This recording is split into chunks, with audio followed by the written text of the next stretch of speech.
Olá, minha amiga, meu amigo. Hora do nosso encontro neste domingo, 19 de novembro, dia da bandeira, da nossa bandeira. A bandeira que nos simboliza e que nos representa. É uma bandeira que foi criada no dia 19 de novembro de 1889, 4 dias depois da declaração da proclamação da República, um golpe militar que derrubou primeiro o chefe de governo, depois o chefe de Estado, o imperador. Vivíamos uma monarquia constitucional.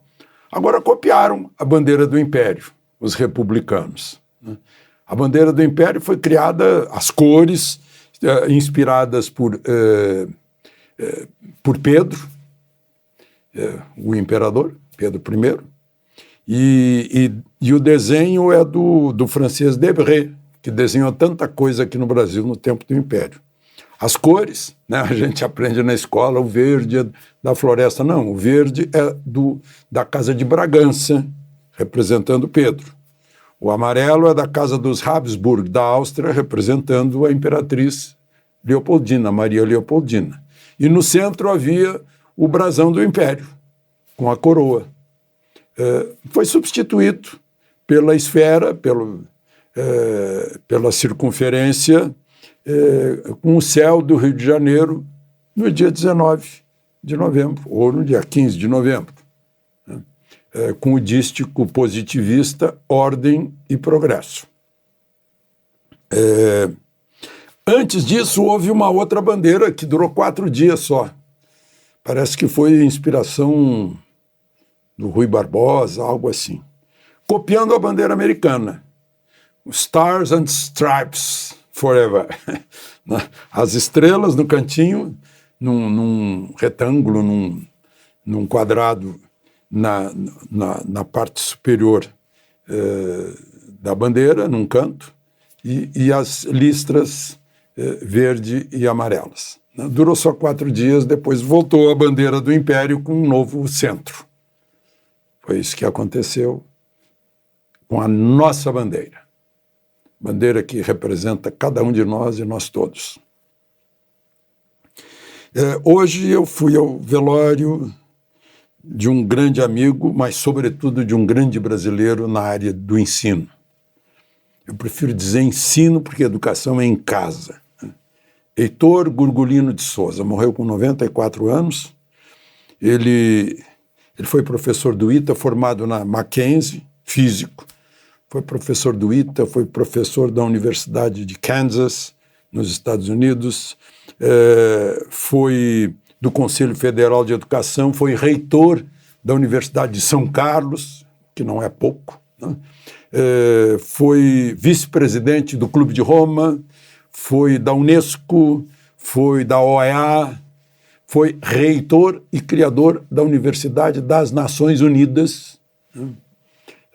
Não foi aproveitado aqui como ministro da Educação, as Nações Unidas o pegaram e o levaram para Tóquio, onde é a sede da Universidade das Nações Unidas. Eu o visitei lá, ele me recebeu para um jantar na casa dele, e hoje eu fui me despedir dele. Heitor Gurgulino de Souza, um dos heróis da educação ou do ensino neste país. Eu fico desejando que o trabalho dele sirva de inspiração para os políticos que tratam do ensino no Brasil, porque esse é o principal. Só isso garante o amanhã, que até agora não está garantido, porque o ensino aqui no Brasil tem sido trágico. Bom, vamos em frente. Não esqueça de se inscrever, de conferir sua inscrição para ver se ainda está lá e, ao final, de deixar o gostei ou não gostei.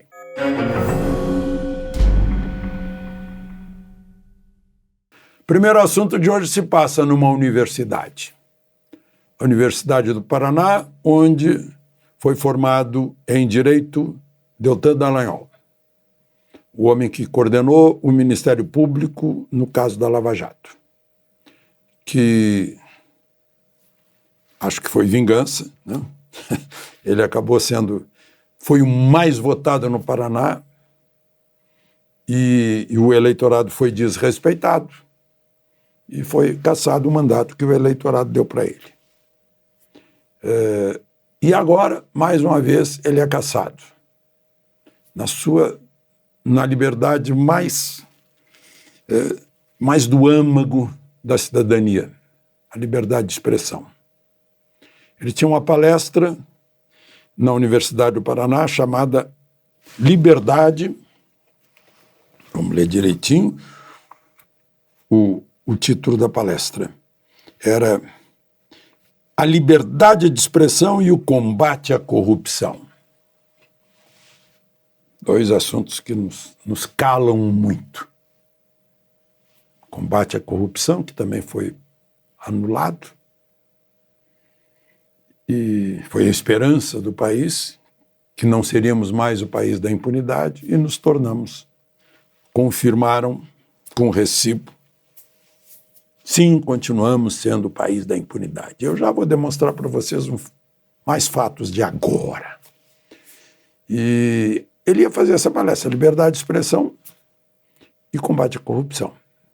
E o Diretório Central Acadêmico, o DCE, né, o Diretório Central Estudantil, não queremos. Um vereador entrou na justiça e a juíza disse, à vontade dos estudantes, não se trata de cerceamento à liberdade de expressão nem de censura. Ué. Mas também seria uma interferência da juíza na universidade, que tem autonomia, aquelas coisas todas. Não precisa a gente discutir a decisão da juíza. Porque a decisão dos estudantes é muito eloquente contra a liberdade de expressão e contra o combate à corrupção. É muito eloquente. Fala por si e mostra uma tragédia, que é o futuro desse país com essas mentalidades. Bom, vejam só. Teve um show lá no Rio de Janeiro, nunca ouvi falar da pessoa, mas enfim, na minha idade, né? Taylor Swift. Tem que dizer que é uma cantora, porque eu não saberia nem se era um cantor ou uma cantora. Mas, enfim, não é esse o caso. Encheu o Engenhão. Aí morreu uma menina, 23 anos, lá de Rondonópolis, Mato Grosso. E dizem que foi por causa do calor, falta d'água, eu não sei. Acho que não saiu ainda a causa mortes. Mas eu queria lembrar, dar uma olhada na temperatura de Rondonópolis. 43 graus, 36 para cima. O calor não era novidade para ela. E eu comparo isso, aí um cantor de um grupo de Juiz de Fora, 31 anos, também com a morte súbita, de repente. Né? Essas histórias de morte súbita, eu queria ver o nome dele aqui, Banda Cravo, Cadim Diniz. Assim como a Ana Clara Benevides Machado, lá de Rondonópolis, ele também morreu, de repente, sem explicação. Eu acho que caberia ao Ministério da Saúde estudar todos esses casos de jovens que de repente morrem. Qual é o ponto comum entre eles? Bom, mas... E olha só, outro jovem que foi lá ele veio de Minas Gerais, embora seja também de Mato Grosso. O Gabriel Milhomem dos Santos, 25 anos, estudante de engenharia aeroespacial, uma cara boa, moço. Estava cheio de pulseira lá do show, que trocam e tal. Foi assaltado em Copacabana. Morreu esfaqueado. Já encontraram o corpo dele sem vida, quando a polícia chegou. Prendeu 3. Um deles, que o esfaqueou, fazia apenas horas que tinha sido solto numa audiência de custódia. A juíza o soltou. Ele tinha sido preso em flagrante, assaltando, roubando. E os outros 2, Um tem 14 registros na polícia e outro tem 10. E todos estavam assaltando na rua. Se eles tivessem entrado no Palácio do Planalto, ou no Supremo, ou no Congresso, estariam de tornozeleira, controlados ou presos. Mas eles só estavam assaltando.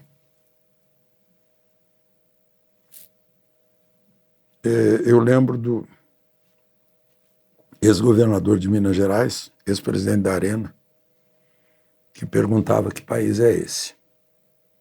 Francilino Pereira. Isso parece que está numa música também, música de jovem. Bom,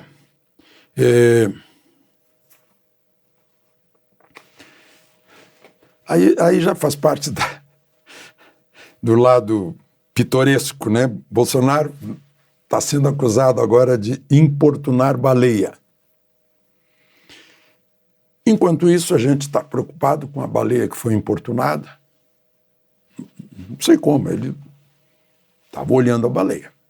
Como todo mundo, como tanta excursão turística que sai para olhar a baleia. Eu já olhei baleia lá no sul da Argentina. A gente sai para chegar perto da baleia. E como a baleia é inteligente, talvez estivesse até se exibindo, né? Mas, enfim.